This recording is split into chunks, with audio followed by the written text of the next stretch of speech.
নমস্কার, আমি গোবিন্দ দেব গোস্বামী দেববাণী অ্যাস্ট্রোলজিতে সবাইকে স্বাগত জানাচ্ছি। আপনাদের সামনে যে বিষয় নিয়ে আলোচনা করতে চলেছি সেটি হচ্ছে বৃশ্চিক রাশির মানুষজনের আগস্ট 2025 কেমন যাবে। স্বাভাবিক কথা, আমরা প্রত্যেকেই জানতে ইচ্ছুক যে এ মাসটা তো কাটলো, সামনের মাসটা কেমন যাবে। সেরকম আপনাদের সেই একটা উৎসুক ভাব কাটানোর জন্য আজকের আলোচনা বৃশ্চিক রাশি নিয়ে। 1 নম্বর লিখে রেখেছি বৃশ্চিক রাশির ঘরে। আপনারা যারা আমার আলোচনা দেখেন, আলোচনার ধারাটাও বোঝেন, আমি পুরো 12টা ঘর নিয়ে আলোচনা করি। স্পেসিফিকলি কার কী ঘটবে আমি বলে দিয়ে যাই। তাতে হ্যাঁ, আপনাদের অনেকের ভালো লাগে, অনেকের হয়তো লাগে না, তবে বেশিরভাগ মানুষজন আমাকে আশীর্বাদ করেন এবং আমার কথা শোনেন, এটাই আমার আনন্দ। যাই হোক, মূল আলোচনায় প্রবেশ করছি।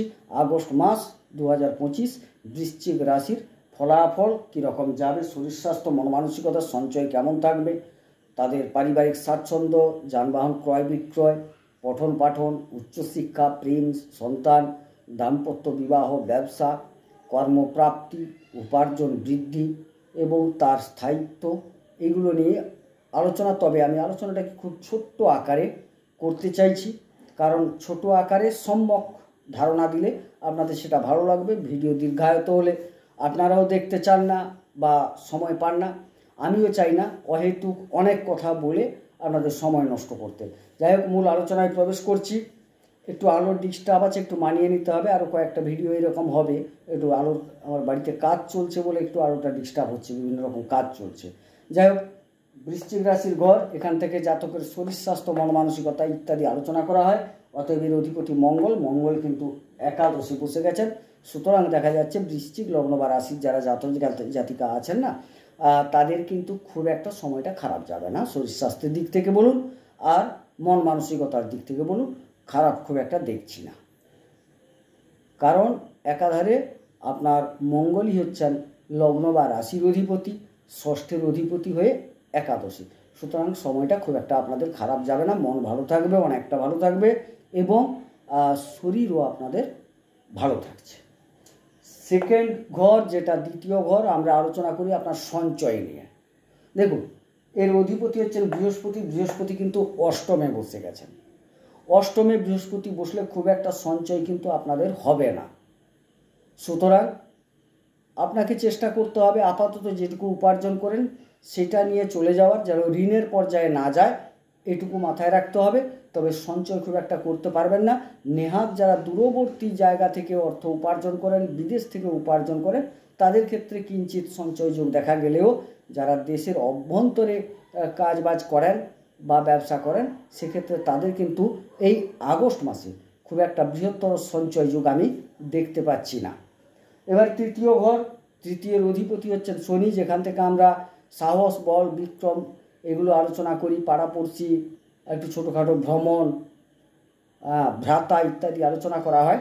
তার অধিপতি শনি। শনি কিন্তু পঞ্চমে বক্রী হয়ে চতুর্থের মতো ফল দিচ্ছেন। সুতরাং দেখা যাচ্ছে যে আপনাদের ভাইদের সাথে সম্পর্ক কিন্তু খুব একটা যে সুমেধুর থাকবে তা দেখছি না, একটু সমস্যা থাকবে।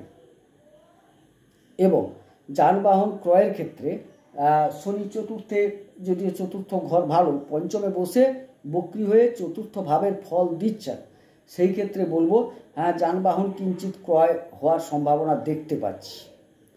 পঠন পাঠনে একটু পরিশ্রম করতে হবে। শনিদেব একটু খাটিয়ে নেন, তো সেখানে আপনাকে একটু অধিক পরিশ্রম করতে হবে। পঠন পাঠনে যারা আছেন আপাতত গ্র্যাজুয়েশন পর্যন্ত, অর্থাৎ স্নাতক স্তর পর্যন্ত যারা পড়াশোনা করছেন, তাদের কিন্তু একটু পরিশ্রম অধিক করতে হবে, তবে ফল পাবেন।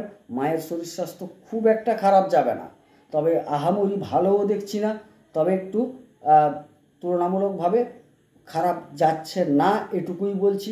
যে তার মানে একদম যে শিওর আপনি থাকবেন তা নয়।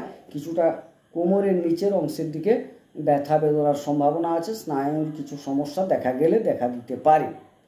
এর ব্যতীত যে বৃহত্তর কোনো রোগ ব্যাধি সেটা কিন্তু পরিলক্ষিত হচ্ছে না।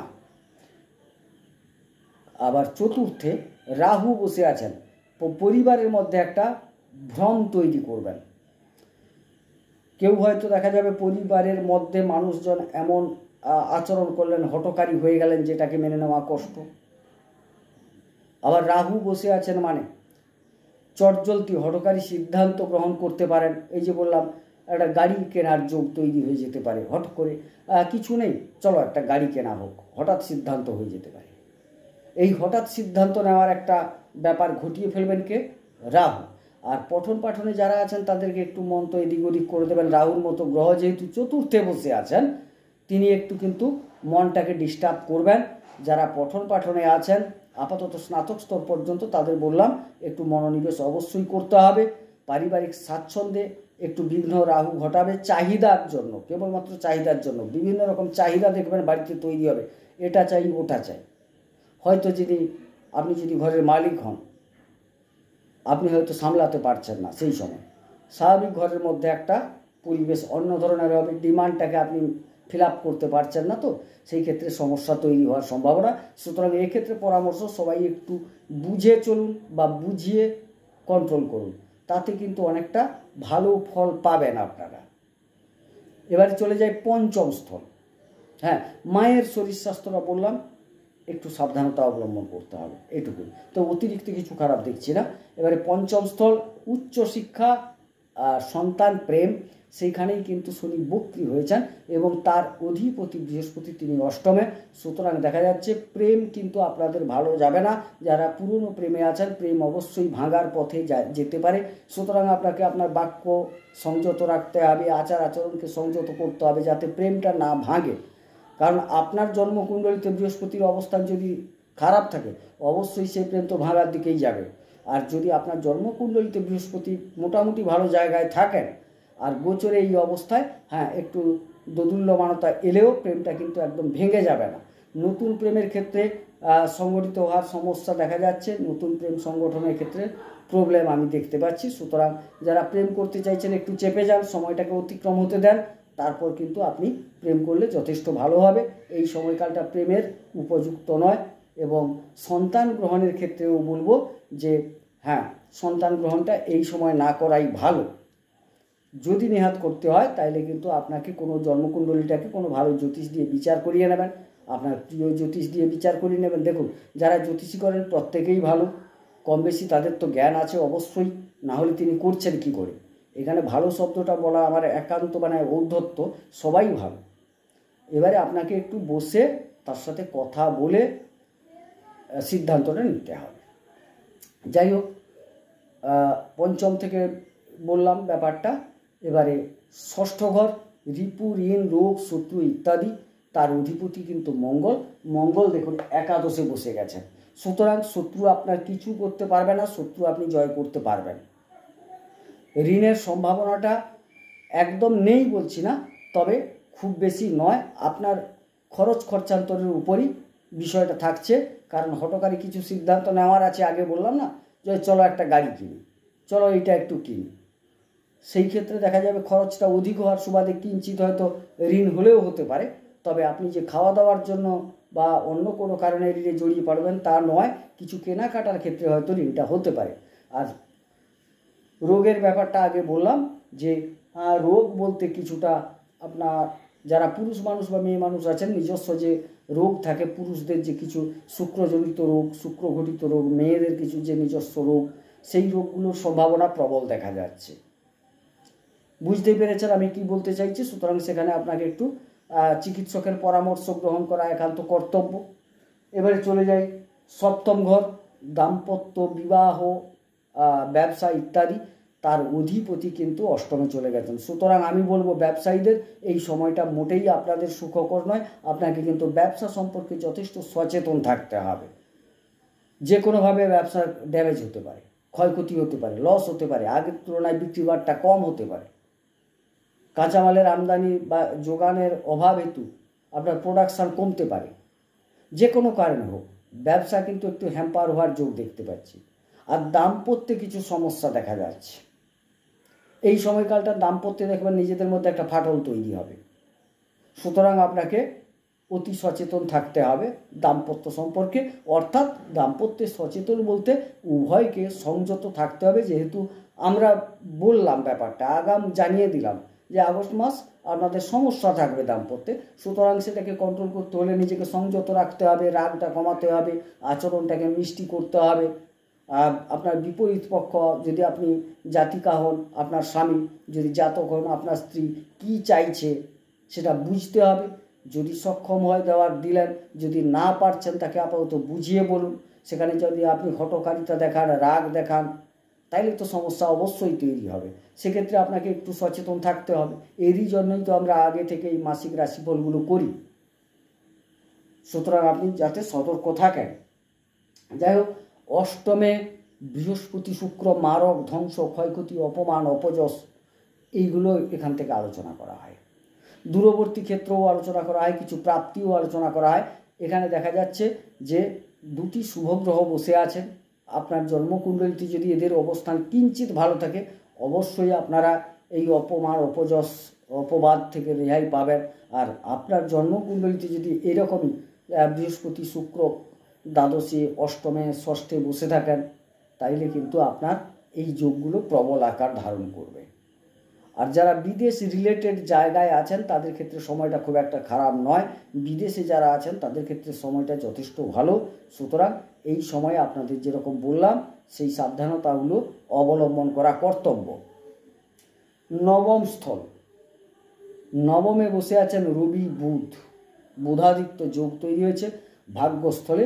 সুতরাং সময়টা খুব একটা খারাপ যাবে না, কারণ বুধ হচ্ছেন আপনার একাদশ এবং অষ্টমের অধিপতি হয়ে নবমে, এবং রবি আপনার দশমের অধিপতি হয়ে নবমে থাকছেন। সুতরাং ভাগ্যের একটা সহায়তা অবশ্যই পাবেন। কর্মস্থলে উন্নতির যোগ দেখা যাচ্ছে। অবশ্যই গুরুস্থানীয় ব্যক্তির সাথে একটা সান্নিধ্য বাড়তে পারে, মধুরতা বাড়তে পারে। পিতার স্বাস্থ্য খুব একটা খারাপ দেখছি না। আর নবমে শুক্র তিনি আবার চলে আসছেন কবে? 20 তারিখ। 20 তারিখ যখন তিনি প্রবেশ করে যাবেন, তখন কিন্তু এখানে লক্ষ্মীনারায়ণ যোগ তৈরি হয়ে গেলে ভাগ্য আরও আপনার সাথ দেবে অনেক বেশি। সুতরাং সময়টা আপনার পক্ষে যাবে আরও বেশি। আবার 17 তারিখ রবি কিন্তু ছেড়ে বেরিয়ে আসছেন তার নিজের ঘরে দশম স্থলে। সেখানে যারা কর্মপ্রাপ্তির জন্য খুব হাপিত্তেশ করছিলেন তাদের ক্ষেত্রে সময়টা অনেকটা অনুকূল হবে, কর্মপ্রাপ্তি ঘটার সম্ভাবনা প্রবল। সুতরাং আপনাকে চেষ্টা করতে হবে যাতে আপনি কর্মটা পেতে পারেন, কারণ ভাগ্যযুক্ত কর্ম সমান ফল। শুধু ভাগ্যের সহায়তা পেলে হবে না, আপনাকে চেষ্টা করতে হবে কর্মপ্রাপ্তির জন্য, তবে গিয়ে কর্মপ্রাপ্তির যোগ তৈরি হওয়ার সম্ভাবনা আছে। আচ্ছা, বাকি চলে যাই। দশমে কেতু বসে আছেন, কিন্তু তিনি চেপে রেখেছিলেন এই কাজের জায়গাটা। আর রবি যখন ঢুকে যাবেন তার নিজের ঘরকে তো খারাপ করবেন না, তিনি অবশ্যই কর্মদান করবেন। এবং সরকারি কর্মপ্রাপ্তিতে যারা আগ্রহী ছিলেন তাদের ক্ষেত্রে সময়টা অনেকটা পক্ষে যাবে। এবার চলে যাই একাদশ ঘর। একাদশের অধিপতি বর্তমান নবমে বসে আছেন। সুতরাং উপার্জন হবে ভাগ্যের সহায়তায়, এটুকু নিশ্চিত। আচ্ছা, গুরুজনদের মাধ্যম দিয়েও কিছু আপনি উপার্জন করতে পারেন, লাভবান হতে পারেন, তাদের পরামর্শেও উপার্জন হতে পারে, এরকম একটা যোগ আমি দেখতে পাচ্ছি আপাতত। আর মঙ্গল যেহেতু আপনার রাশির অধিপতি বা লগ্নের অধিপতি একাদশে, সুতরাং উপার্জন যোগ অবশ্যই আপনার ভালো থাকছে এই আগস্ট মাস জুড়ে। এবারে চলে যাই দ্বাদশ ঘর। দ্বাদশের অধিপতি শুক্র, তিনি অষ্টমে চলে গেছেন, ভালো নয় জায়গাটা। আচ্ছা, এবারে সেই ক্ষেত্রে বললাম যে না, আপনাকে কিন্তু এই যে আগের রোগগুলো বললাম সেখান থেকে একটু সচেতন থাকতে হবে। কিছু ক্ষয় খরচ হওয়ার সম্ভাবনা আমি দেখতে পাচ্ছি। সুতরাং 12টি ঘরের তো আলোচনা মোটামুটি সংক্ষেপে করলাম, কারণ যেটুকু আপনার প্রয়োজন, অধিক কথা বাড়িয়ে তো লাভ নেই, যেটুকু প্রয়োজন। আর আরও করার হচ্ছে সংক্ষেপে, কারণ লাইটটা একটু আমার আজকে খুব কমজোর আলো। সুতরাং আপনারা হয়তো অনেকক্ষণ দেখতেও বিরক্ত বোধ করতে পারেন, তবে দু একটা ভিডিও আরও করতে হবে আমাকে, তারপর আমি ঠিক করে নেব।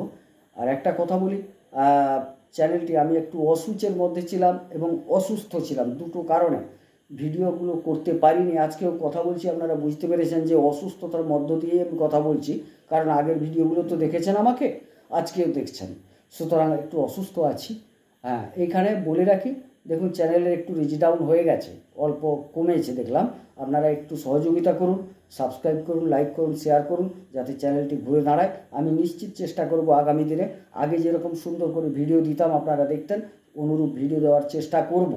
শুধু আলুটাকে একটু কাটিয়ে নিতে হবে। আর আমার শরীরটা মানে একটু নয়, খুব ভালোই অসুস্থ ছিলাম, সেটা থেকে একটু বেরিয়েছি, তাই ভিডিও করছি। আগামী দিনে নিশ্চিত আপনাদের মনের ইচ্ছা আমি পূরণ করার চেষ্টা করব, অনেক নতুন নতুন ধরনের ভিডিও আনারও চেষ্টা করব। যাই হোক, সবাই আমাকে আশীর্বাদ করুন যাতে আগামীতে আমি আরও ভালো ভিডিও আপনাদের সামনে উপস্থাপিত করতে পারি। আমিও ঈশ্বরের কাছে প্রার্থনা করছি আপনাদের যেন এই আগস্ট মাস খুব সুস্থ সুন্দর যায় এবং আপনাদের সারা জীবন যেন আপনারা সুস্থ সুন্দরভাবে কাটাতে পারেন। যাই হোক, ঈশ্বর সকলের মঙ্গল করুন, মঙ্গল হোক। নমস্কার।